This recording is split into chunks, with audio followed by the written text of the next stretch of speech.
Hello and welcome back to Wings Udaan. दोस्तों, हमने last video में शुरू किया था अकाउंटिंग अजम्पशंस। आज हम करेंगे अकाउंटिंग प्रिंसिपल के बारे में बात। लेकिन उससे पहले लास्ट वीडियो में एक कॉमन क्वेरी थी जो मैंने आपको कहा था कि लास्ट में बताऊंगा, लास्ट में दिमाग से स्किप हो गई, तो आज मैं उसको स्टार्टिंग में ही ले लेता हूँ। क्वेरी ये थी मोस्टली बच्चों की कि जो हमने अभी चैप्टर ख़त्म किया retirement and death of partner, उसमें एक क्वेश्चन था जिसमें मैंने कहा था कि debit the gainer and credit the loser. एक मैंने रूल बताया था, उसके बारे में कुछ बच्चों को कन्फ्यूज़न है। पहले समझ लेते हैं। सपोज करो दोस्तों, 3 पार्टनर हैं ए बी सी, और ये प्रॉफिट इनको 100 रुपीज़ का प्रॉफिट था। 40 ए और बी बांट रहे थे, सी को 20 मिल रहा था। अब सपोज करो कि सी की डेथ हो जाती है या सी रिटायर हो जाता है, तो इसको जो 20 रुपये मिलते थे वापस ए और बी को मिलेंगे, क्योंकि जब कोई रिटायरमेंट ले लेगा या किसी की डेथ हो जाएगी तब उसके बाद तो हमें उसको वो शेयर नहीं देना। तो अल्टीमेटली ये 20 रुपये वापस ए और बी को मिल जाएंगे। तो किस रेशो में मिलेंगे ये क्वेश्चन में लिखा हो सकता है। अगर मान लो नहीं लिखा तो हम ये मान के चलते हैं कि 20 रुपये जो सी के थे, सी दोनों को 10-10 रुपये दे के गया, तो अल्टीमेटली दोनों का शेयर इंक्रीज हुआ। पहले कितना था ओल्ड शेयर 40 रुपये, न्यू शेयर कितना है 50 रुपये, कितना गेन हुआ 10 का। तो debit the gainer credit the loser मैंने उस कॉन्टेक्स्ट में कही थी। अब कन्फ्यूजन क्यों आ रहा था कि मैंने कहा था जब सी रिटायर हो गया, उसकी डेथ हो गई, तो इसको हमें गुडविल देनी है, और गुडविल कौन देगा? ऑफ कोर्स ए और बी ही देंगे, बाकी पार्टनर्स। अब किस रेशो में देंगे? जिस रेशो में वो गेन करेंगे, यानी जिस रेशो में सी का शेयर इन दोनों में डिस्ट्रीब्यूट होगा उसी रेशो में वो उसको गुडविल अमाउंट भी देंगे। तो सपोज करो कि सी को 50,000 गुडविल देनी थी। अब वो गुडविल कौन देगा? ए और बी। तो हम जनरली क्या बना रहे थे? A is capital, B is capital too C is capital, और मैंने कहा था कि डेबिट द गेनर। अब क्वेश्चन यहाँ पे बच्चों को क्या अराइज हो रहा है, दिमाग में क्या चल रहा था कि मैंने कहा डेबिट द गेनर। अब मान लो अगर इन दोनों ने 25-25 हज़ार गुडविल टोटल करके इसको दे दिया, और क्वेश्चन मैं वहाँ पे दूसरी साइड में कह रहा हूँ कि डेबिट द गेनर। अब बच्चे क्वेश्चन ये पूछ रहे थे कि ये तो 25-25 हज़ार दे रहे हैं, ये तो लूज़र हैं, तो गेनर कहाँ से हुए? देखो दोस्तों, ये जो सी को गुडविल दी जा रही है, ये वो गुडविल है जो उसका शेयर था, और वो शेयर फर्म से ही जाएगा। लेकिन वो शेयर दोनों आपस में क्यों बांट रहे हैं 25-25 हज़ार? क्योंकि आप यहाँ देखो वो गेन भी कर रहे हैं। कौन सा गेन? जो वो शेयर छोड़ के जा रहा है, उस शेयर के बदले में उसको गुडविल दे रहे हैं। तो एक ही बार गुडविल देनी है ना, उसके बाद तो आगे जितनी साल भी बिजनेस चलेगा उसका 20 रुपये का जो शेयर था हर साल जो उसको देना होता था, वो तो ए और बी ही बांटेंगे। तो अभी इसको बेशक लॉस है, लेकिन हम उसको लॉस नहीं बोलेंगे, अभी हम बोलेंगे डेबिट द गेनर, क्योंकि हमें गुडविल देनी है उसको। भाई किस रेशो में देनी है? जिस रेशो में गेन करेंगे। So rule is debit the gainer, gainer को आप डेबिट करो। तो गेन किस चीज़ का कर रहे हैं? वो जो सी का शेयर बचा हुआ शेयर ए और बी आपस में डिस्ट्रीब्यूट करेंगे, तो जिस रेशो में वो डिस्ट्रीब्यूट करते हैं शेयर, उसी रेशो में उसको वो गुडविल भी देंगे। तो उस कॉन्टेक्स्ट में मैंने कहा था debit the gainer credit the loser. Loser C क्यों लूजर है? क्योंकि ये अपना शेयर 20 रुपये लूज करके जा रहा है, छोड़ के जा रहा है, तो इसलिए सी लूजर है और ए और बी क्या है? गेनर है। आई होप ये सबको क्लियर हो गया। तो शुरू करते हैं आज का टॉपिक, अकाउंटिंग प्रिंसिपल। दोस्तों, इससे रिलेटेड एमसीक्यूज जो है आज जो मैं पढ़ाऊंगा वो हमारे दूसरे चैनल, नाम आपको पता होगा, जिसको नहीं पता किरण कॉमर्स जोन, आप यूट्यूब पे सर्च करो, आपको वो चैनल सामने आएगा, उसको सब्सक्राइब करो। तो इससे रिलेटेड एमसीक्यूज मैं उस चैनल में डालूंगा। चलिए दोस्तों, शुरू करते हैं आज का टॉपिक। हमने की अकाउंटिंग अजम्पशंस, जो अजम्पशंस की हमने 3 की थी उसी के ऊपर बेस्ड ये कुछ अकाउंटिंग प्रिंसिपल्स हैं। अगर आप अपनी बुक खोलोगे, जिनके पास भी बुक हैं, आप देखोगे कि 8-8, 10-10 लाइनों के इसके आंसर्स दिए हुए हैं। तो आपको वो सब याद नहीं करना, आपको डेफिनेशंस मीनिंग क्या करने हैं याद करके, आपको तो सिर्फ एमसीक्यूज पूछा जाएगा। आपने उसका क्रक्स देखना है कि जो भी प्रिंसिपल है वो हमें क्या बता रहा है, जस्ट इतना, उससे ज़्यादा आपको कुछ नहीं करना। तो मैं बिल्कुल ही शॉर्ट वर्ड में ये आपको समझा दूंगा जितने भी प्रिंसिपल हैं। First is business entity principle. ये हमें क्या कहता है दोस्तों? ये प्रिंसिपल कहता है कि बिजनेस जो है उसकी अलग पहचान, एंटिटी हो गया पहचान, कि बिजनेस की एक अलग पहचान है। जैसे मैंने शुरू में आपको बताया था जब मैंने अकाउंटेंसी शुरू की थी कि किसी ने बिजनेस शुरू किया। मान लो डेविड ने कोई बिजनेस शुरू किया, डेविड ने किसी बिजनेस में, ये उसका बिजनेस है, सपोज करो कि डेविड ने इसमें कैपिटल लगा दी 1 लाख रुपए, तो ये डेविड के लिए बिजनेस है। अब हमें जितनी भी ट्रांजैक्शन रिकॉर्ड करनी है वो बिजनेस के पॉइंट ऑफ व्यू से करनी है, not from David point of view. ये दोनों अलग अलग हैं। अब जैसे काफ़ी सारे बच्चों ने पूछा कि सर ये जो कैपिटल है ये लाइबिलिटी कैसे है। दोस्तों तभी मैं कह रहा हूँ कि अगर बिजनेस हम इसको अलग पॉइंट ऑफ व्यू से देख रहे हैं तो जो डेविड ने बिजनेस को पैसा दिया वो पैसा बिजनेस को किसको वापस करना है, वापस डेविड को। तो आपको पता ही है जिसको हमें पैसा वापस करना होता है एट सम पॉइंट, वो हमारे लिए क्या है, लाइबिलिटी। तो डेविड जो है एक तरह का लेंडर या क्रेडिटर है जिसने लोन दिया। अब बैंक से भी हम लोन लेते हैं या किसी फ्रेंड से लोन ले लिया या किसी से भी उधार ले लिया, हमें वो वापस तो करना ही है। अब बेशक वो भी उधार है ये भी उधार है, लेकिन इसको कहते हैं इंटरनल लाइबिलिटी। जो बिजनेस ने अपने ओनर को पे करना है उसको कहते हैं इंटरनल, और जो बिजनेस ने बाहर किसी को पे करना है उसको कहते हैं एक्सटर्नल लाइबिलिटीज। दोनों ही लाइबिलिटीज हैं। Capital is also a liability, क्योंकि जिसने बिजनेस शुरू किया, जिसने बिजनेस में पैसा लगाया, बिजनेस का ये फर्ज बनता है कि उसको वो पैसा वो वापस भी करेगा। तो इसलिए कैपिटल जो है वो एक लाइबिलिटी है जिसको हम बोलते हैं इंटरनल लाइबिलिटी। इस पे आपका एमसीक्यू भी बन सकता है। तो बिजनेस जो है वो अलग है। अब हमें जो भी ट्रांजैक्शन देखनी है हमें बिजनेस के पॉइंट ऑफ व्यू से देखनी है। हमें देखना है कि जब हम कोई ट्रांजैक्शन रिकॉर्ड करते हैं उसका इफेक्ट हमारे बिजनेस के फाइनेंस पे आता है या नहीं आता है, या बिजनेस के एसेट्स या बिजनेस की लाइबिलिटीज़ पे आता है या नहीं आता। अगर आता है तो वो बिजनेस ट्रांजैक्शन है, हमने बिजनेस के पॉइंट ऑफ व्यू से उसको रिकॉर्ड कर लेना है। और अगर उसका इफेक्ट हमारे बिजनेस पे नहीं आता तो हमारी बिजनेस ट्रांजैक्शन नहीं है। मैं एक एग्जाम्पल के तौर पर समझाता हूँ। सपोज करो बिजनेस शुरू हो गया, इसने बिजनेस ने गुड्स खरीदी, गुड्स परचेस्ड या गुड्स बेची, गुड्स सोल्ड, या कोई एक्सपेंस पे किया, एक्सपेंस पेड। तो ये सारी जितनी ट्रांजैक्शंस हैं ये बिजनेस से रिलेटेड हैं, क्योंकि जब हम गुड्स खरीदेंगे तो अल्टीमेटली हमारा कैश कम होगा, स्टॉक इंक्रीज हो जाएगा, एक एसेट कम होगा, एक बढ़ जाएगा। गुड्स बेचेंगे तो कैश बढ़ेगा और हमारा स्टॉक कम हो जाएगा। एक्सपेंस पे करेंगे तो हमारा कैश कम हो जाएगा, उतनी कैपिटल कम हो जाएगी। आपने अकाउंटिंग में पढ़ा भी है। ये सारी वो ट्रांजैक्शन है जिसने हमारे बिजनेस के फाइनेंस को इफेक्ट किया। लेकिन डेविड जो है अगर मान लो अपने लिए कुछ खरीदता है लेकिन अपने ही पैसों से, तो बिजनेस पे तो कोई इफेक्ट नहीं हुआ। उसने अपने पैसों से वो जो मर्जी खरीदे, बिजनेस का पैसा तो उसने यूज़ नहीं किया। अगर वो बिजनेस का पैसा यूज़ करे तब हम उसको ड्राइंग बोलते हैं कि उसने बिजनेस से पैसा यूज़ किया, तब वो बिजनेस ट्रांजैक्शन हम कह सकते हैं। लेकिन अपने पैसों से अपने लिए चीज़ खरीदी, बिजनेस पे कोई इफेक्ट नहीं हुआ, तो ये इसकी पर्सनल ट्रांजैक्शन है, इसका बिजनेस पे कोई इफेक्ट नहीं आया है।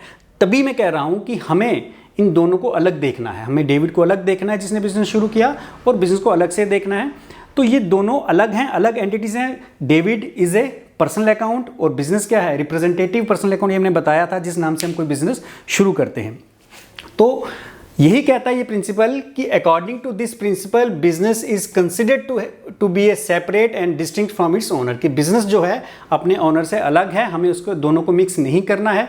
Transaction therefore recorded from business point of view and not from owner.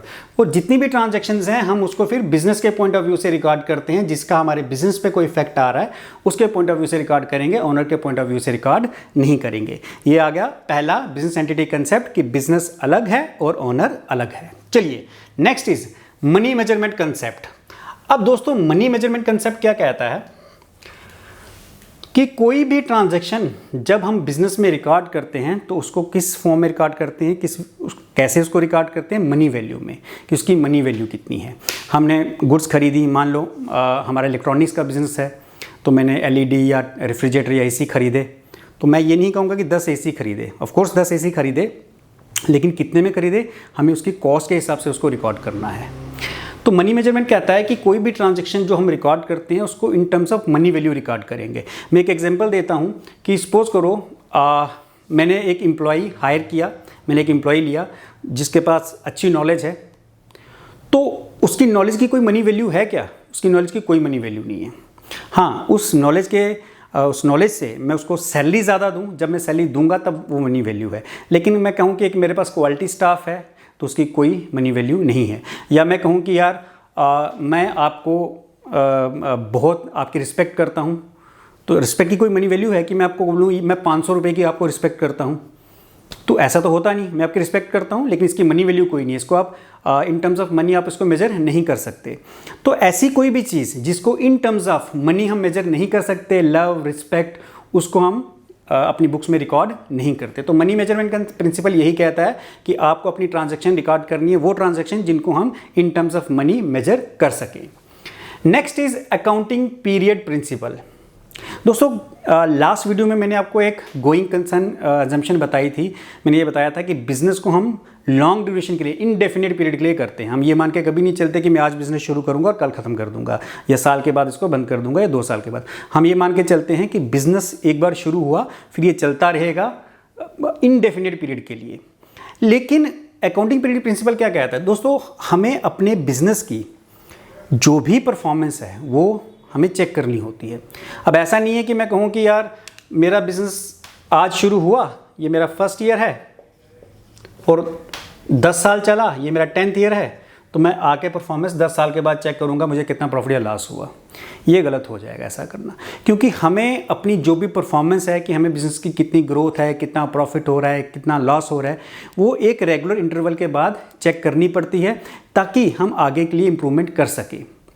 तो अकाउंटिंग पीरियड प्रिंसिपल हमें ये कहता है कि हमें बिज़नेस की जो ग्रोथ है उसको चेक करना है। उसके लिए आप अपने बिज़नेस को कुछ हिस्सों में बांट दो। जैसे मान लो 10 साल हैं तो मैं इसको एक साल के पीरियड में बांट लूँ, तो क्या होगा, मैं चेक करूँगा अच्छा ये फर्स्ट ईयर है, ये मेरा सेकंड ईयर है, ये मेरा थर्ड ईयर है। फर्स्ट ईयर में मुझे कितना प्रॉफिट हुआ, फर्स्ट ईयर में मेरा ये प्रॉफिट था, सेकंड ईयर में मेरा ये है, थर्ड ईयर में मेरा ये है, फोर्थ ईयर में मेरा ये है, फिफ्थ ईयर में मेरा ये है। तो आप क्या देखते हो कि एक रेगुलर इंटरवल के बाद आप अपनी परफॉर्मेंस को चेक कर रहे हो कि हाँ पिछले साल कितना प्रॉफिट था, इस साल कितना है, उसके अगले साल कितना है, फिर कितना है। तो आप चेक कर सकते हो कि हाँ मेरा प्रॉफिट जो है वो इंक्रीज होता जा रहा है। लेकिन ये आपने कैसे चेक किया, आपने बिजनेस को अलग अलग हिस्सों में बांट दिया। तो यही अकाउंटिंग पीरियड प्रिंसिपल कहता है कि according to this principle the life of an enterprise की जो लाइफ है, बिजनेस की जो लाइफ है, is broken into smaller period. उसको हम अलग अलग छोटे पीरियड्स में ब्रो कर लेंगे so that it's performance is made in regular interval, ताकि हम इसकी परफॉर्मेंस को रेगुलर इंटरवल के साथ मेजर कर लें। और वो जो पीरियड है उसको वो हम नॉर्मली एक साल लेके चलते हैं कि हमने 1 साल का पीरियड बना दिया कि हर साल हम अपनी परफॉर्मेंस को मेजर करेंगे। और आपको पता है उसके 2 ईयर होते हैं, एक होता है कैलेंडर ईयर और दूसरा कौन सा होता है, फाइनेंशियल ईयर। कैलेंडर ईयर आपका शुरू होता है 1 जनवरी से कैलेंडर के हिसाब से टू 31 दिसंबर, और फाइनेंशियल ईयर आपका कहाँ से शुरू होता है, 1 अप्रैल से लेके अगले साल की 31 मार्च।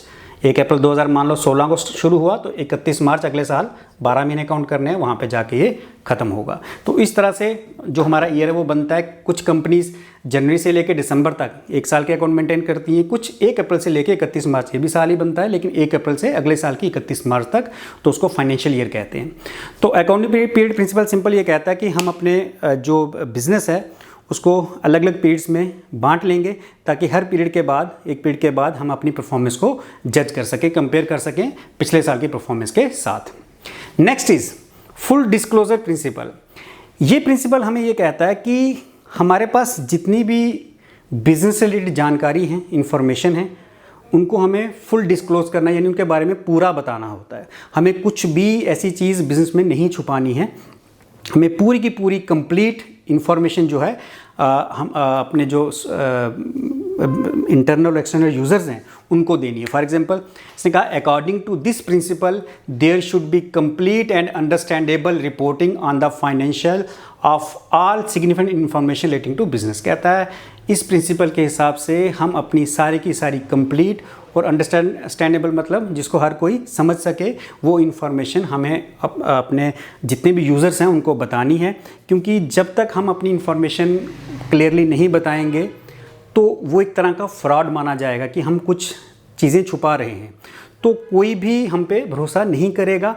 हमें बिज़नेस की जितनी भी इंफॉर्मेशन हैं वो सारी की सारी बतानी पड़ेगी। ये हमें कहता है फुल डिस्क्लोजर प्रिंसिपल कि आप अपनी इंफॉर्मेशन फुल डिस्क्लोज करो, उसके बारे में पूरा बताओ। Next is materiality principle. ये थोड़ा सा इसके अगेंस्ट है। ये प्रिंसिपल क्या कहता है, ये प्रिंसिपल कहता है कि हम वो इंफॉर्मेशन बताएंगे जिसकी कोई वैल्यू है। According to this principle an item should be regarded as material. एक आइटम को हम मटीरियल यानी उसकी वैल्यू तब मानते हैं if there is a reason to believe, जब कोई हमारे पास रीज़न हो दैट नॉलेज ऑफ इट कि इसकी जानकारी would influence the decision of informed investor. तो कहता है एक कोई भी ऐसी चीज़ जिसकी जानकारी हमारे इन्वेस्टर्स का डिसीजन में चेंज ला सकती है, उस इंफॉर्मेशन को हम मटेरियल इंफॉर्मेशन मानेंगे। तो एक एग्जांपल के तौर पे मैं इस चीज़ को क्लियर करता हूँ। अगर मान लो एक कंपनी का साल का, जैसे मान लो एक कंपनी है, उसके एक साल का जो प्रॉफिट है वो 50 लाख है। अब इस कंपनी में अगर सपोज करो कि कोई 100-200 रुपए की चीज़ या पैसा आगे पीछे हो रहा है, उसका रिकॉर्ड नहीं मिल रहा, या कोई 100-200 रुपए का नुकसान हो गया, तो ये कोई इतनी बड़ी इन्फॉर्मेशन नहीं है कि जिससे हमारा जो इन्वेस्टर है वो अपना डिसीजन चेंज कर लेगा, भाई मुझे इस कंपनी में इन्वेस्ट नहीं करना। लेकिन अगर यही कंपनी जो है, जो 50 लाख साल का प्रॉफिट कमा रही है, इसको कहीं से 5 लाख का भी नुकसान हो जाता है या 2 लाख का नुकसान हो जाता है, तो इस इंफॉर्मेशन की वैल्यू है, इसकी मैटेरियलिटी है, क्योंकि ये वो हमारे 50 लाख का 5 लाख मतलब 10% अगर हम बता रहे हैं कि कहीं हमारा कोई लॉस है या कोई इस पैसे का हमें नहीं पता चल रहा, तो इसकी वैल्यू है, ये हमें अपने इन्वेस्टर्स को दिखाना पड़ेगा। तो इन शॉर्ट कि किसी भी इंफॉर्मेशन को जो दिखाना है इन्वेस्टर्स को या नहीं दिखाना, उसकी वैल्यू पे डिपेंड करता है। अगर वो कोई 100, 200, 300 रुपए की चीज़ है तो आप उसको ना भी दिखाओ, कोई फ़र्क नहीं पड़ता। लेकिन अगर उसकी इतनी वैल्यू है कि हम, जिससे हमें ये लगता है कि इस चीज़ को दिखाने से हमारे इन्वेस्टर का डिसीजन चेंज हो सकता है, तो वो चीज़ हमें दिखानी पड़ेगी। तो मटेरियल प्रिंसिपल यही कहता है कि छोटी मोटी इन्फॉर्मेशन आप ना भी शो करो, कोई मसला नहीं है, लेकिन अगर कोई बड़ी इन्फॉर्मेशन है वो आपको शो करनी पड़ेगी, तो वो डिपेंड करेगा उसकी वैल्यू पे।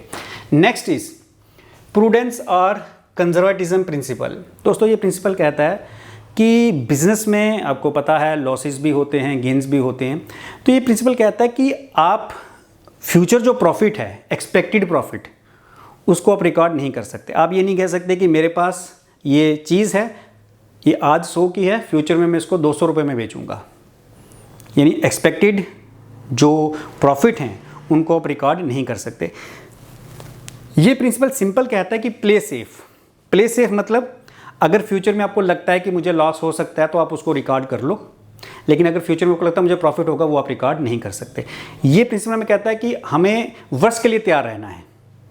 हम नहीं सोचेंगे यार हमें फ्यूचर में कितना गेन होगा, हम नहीं लिखेंगे अपनी बुक में कि हम फ्यूचर में 1 लाख रुपया कमाएंगे, ये स्टॉक हम 1 लाख का 5 लाख में बेचेंगे, ये हम नहीं दिखा सकते अपनी बुक में। लेकिन हम ये ज़रूर दिखा सकते हैं कि फ्यूचर में हमें लॉस हो सकता है। जैसे प्रोविज़न फॉर बैड डेट्स, आपने फाइनल अकाउंट्स पढ़ा, बैड डेट्स के बारे में पढ़ा। प्रोविज़न फॉर बैड डेट्स का मतलब क्या है कि वो पैसा जो हमें लगता है कि जो हमने किसी को दिया हुआ है या किसी को उधार दिया हो, जो पैसा डूब सकता है, उसको कहते हैं प्रोविज़न। तो हमें लगता है यार 1 लाख रुपए के हमने उधार बांटा हुआ है, गुड्स बेची हुई हैं, उसमें से हो सकता है कि 5,000 हमें ना मिले, तो ये हमारा एक्सपेक्टेड लॉस है फ्यूचर में, तो इसको बोलेंगे प्रोविज़न फॉर बैड डेट। तो ये हम रिकॉर्ड कर सकते हैं। लेकिन हम कहें कि हम अपने स्टॉक को 1 लाख का स्टॉक 1,20,000 का बेचेंगे या 2 लाख का बेचेंगे, वो हम रिकॉर्ड नहीं कर सकते। तो प्रूडेंस और कंजर्वेटिज्म प्रिंसिपल में यही कहता है कि प्ले सेफ, एक्सपेक्टेड लॉसेस को आप अपनी बुक्स में रिकॉर्ड करो, लेकिन एक्सपेक्टेड गेन या प्रॉफिट को आपको रिकॉर्ड नहीं करना है। Next is matching principle. According to this principle it is necessary to match revenue of the period with the expense of that period to determine correct profit और loss for the accounting period. अब दोस्तों matching principal, हमने जो profit loss account बनाया वो क्या है, वो मैचिंग प्रिंसिपल पे ही उसके ऊपर ही बेस्ड है। मैचिंग प्रिंसिपल कहता है कि भाई इस साल की इनकम्स को इस साल के एक्सपेंस के साथ मैच करो, देखो और देखो आपको कितना प्रॉफिट हो रहा है। कि अगर मान लो मुझे इस साल का रेवेन्यू फॉर मान लो 2019, रेवेन्यू मतलब इनकम, मान लो मुझे 1 लाख रुपए का रेवेन्यू है और एक्सपेंसेस ऑफ फॉर 2019, और मेरे एक्सपेंसेस इसमें से 70,000 हैं, तो मेरा 30,000 क्या है, प्रॉफिट। तो मैचिंग प्रिंसिपल में ये कहता है कि भाई आपको इस साल के इनकम को इस साल के एक्सपेंस के साथ मैच करके अपना प्रॉफिट या लॉस दिखाना है। हम ये ऐसा नहीं कर सकते कि रेवेन्यू हम 2019 के लें और एक्सपेंसेस हम 2018 के भी साथ में ले लें या फिर अगले साल के एक्सपेंस भी इसी में ले लें। जिस साल की इनकम है हमें उसी साल के एक्सपेंस में, उसी साल के ही एक्सपेंस हमें इसमें शो करने हैं। हमें अगले साल का कोई एक्सपेंस लेना है ना पिछले साल का, ना अगले साल की कोई इनकम लेनी है ना पिछले साल की। तो मैचिंग कंसेप्ट हमें दो चीज़ें सिखाता है। एक तो मैच करो कि आपके रेवेन्यूज़ कितने हैं, यानी इनकम कितनी है, और आपके एक्सपेंस कितनी है, ताकि आप अपना प्रॉफिट या लॉस निकाल सको। और दूसरी चीज़ ये कहता है कि आपको जो मैचिंग करनी है, जिस पीरियड का आप इनकम ले रहे हो उसी पीरियड के आपको एक्सपेंसेस लेने हैं। आपने पीरियड का चेंज नहीं करना कि अगले साल के ले लिया पिछले साल के, जिस पीरियड के हैं उसी पीरियड के रेवेन्यू और उसी पीरियड के एक्सपेंसेस लो और अपना प्रॉफिट कैलकुलेट करो। लेकिन अगर आप अगले साल के पिछले साल के लोगे तो वो आपका सही प्रॉफिट नहीं बताएगा उस साल का। तो ये हमारा जो मैचिंग प्रिंसिपल है वो हमें ये बताता है। Last is duality principle. Duality principle दोस्तों ये कहता है कि एक ट्रांजैक्शन के दो एस्पेक्ट हैं, दो जगह रिकॉर्ड होती है, कहीं डेबिट होती है कहीं क्रेडिट। आपने अकाउंटिंग क्वेश्चन सबने की, आपको याद होगा अकाउंटिंग क्वेश्चन। तो वहाँ आप देखते थे कि एक ट्रांजैक्शन दो जगह रिकॉर्ड होती थी। जैसे हम करते थे assets is equal to capital plus liabilities. तो दो जगह जो रिकॉर्ड होती थी, दोनों जगह रिकॉर्ड करने के बाद सेम अमाउंट से हमारा जो इक्वेशन थी वो बराबर आती थी। फॉर एग्जांपल मान लो मैंने गुड्स खरीदी तो मेरे पास 100 रुपये की गुड्स आएंगी, लेकिन 100 रुपये मेरा कैश भी कम हो जाएगा। तो यहाँ पे डुअलिटी कंसेप्ट में क्या हुआ, एक तरफ आपके पास 100 रुपये की गुड्स आई, दूसरी तरफ आपका कैश कम हो गया, गुड्स इंक्रीज हो गई और कैश डिक्रीज हो गया। या आपने कोई रेंट दिया तो आपका रेंट पेड, आपका कैश माइनस हो जाएगा, मान लो 100 रुपये, वहाँ से आपकी कैपिटल भी कम हो जाएगी। तो इफेक्ट किस पे आया, एक आपका कैश पे आया, दूसरा आपका किस पे आया, कैपिटल पे आया। तो डुअलिटी कंसेप्ट में ये कहता है कि एक ट्रांजैक्शन हम दो जगह रिकॉर्ड करते हैं। जैसे आपने जेनेटिक्स में भी सीखा कैश अकाउंट टू सेल, एक आप डेबिट में लिखते हो क्रेडिट में। तो डुअलिटी कंसेप्ट यही कहता है कि एक ट्रांजैक्शन के दो एस्पेक्ट हैं, एक डेबिट और क्रेडिट, और दोनों में जो अमाउंट है वो सेम लिखा जाता है। Debit is always equal to credit. तो आई होप ये आपको सारे क्लियर हो गए कंसेप्ट। इससे रिलेटेड एमसीक्यूज मैं अपने चैनल केनल कॉमर्स जोन पे लेके आऊँगा नेक्स्ट वीडियो में, तो आप उसमें देखो, उसको सॉल्व करो। तो नेक्स्ट टॉपिक सबसे जिसकी ज़्यादा डिमांड है वो शुरू कर रहे हैं, दैट इज़ BRS यानी बैंक रिकॉन्सिलेशन स्टेटमेंट। वो शुरू करेंगे, उसके बाद मेरे ख्याल से 5-6 लेक्चर्स में ये आपका सारा ख़त्म हो जाएगा सिलेबस। तो आज के लिए इतना ही। फॉलो करें इंस्टाग्राम पे, फेसबुक पे, और डिस्क्रिप्शन बॉक्स में मेरा व्हाट्सएप नंबर भी आपको मिल जाएगा। थैंक यू दोस्तों, थैंक यू वेरी मच।